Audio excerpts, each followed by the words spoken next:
Canto ostinato Simona Tenholta w moim odczytaniu Infinity jest bardzo barwnym, kolorowym i różnorodnym utworem. Jest to jedna długa podróż muzyczna, transowa, jest bardzo repetytywna.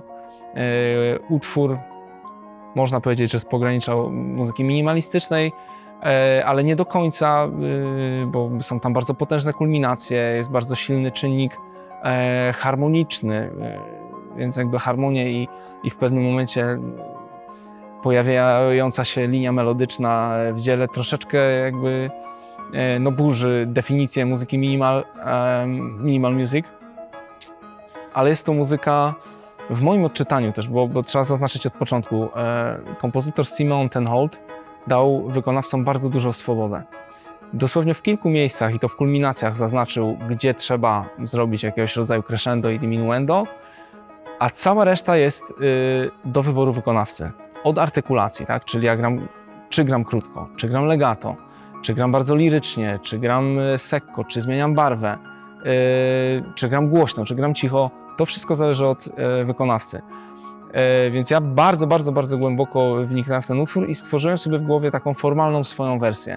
Więc i zmiany artykulacji, i zmiany dynamiczne, agogiczne czasami, momentalnie. Wszystkie one jakby są częścią mojego planu, budowania dramaturgii tego dzieła. Więc te wybory są po prostu zdeterminowane tym, jak chcę całą tą godzinną podróż muzyczną przekazać i pokierować. A ja sobie wymyśliłem, że chciałbym jeszcze te 4 fortepiany i te dodatkowe ścieżki, bo czasami jest tak, że utwór, tak jak wspomniałem wcześniej, składa się z 8 nawet partii. Ja sobie wymyśliłem, że chciałbym właśnie te partie zaprojektować w przestrzeni dla słuchacza. Więc stąd wyszedł cały pomysł nagrania tego utworu właśnie przestrzennie, a później, jak to z Kamilem wiele projektów, od kawy do kawy, od rozmowy do rozmowy, zastanawialiśmy się, czy to się uda zrobić w takiej sytuacji live'owej. No i jak to zawsze z Kamilem udało się.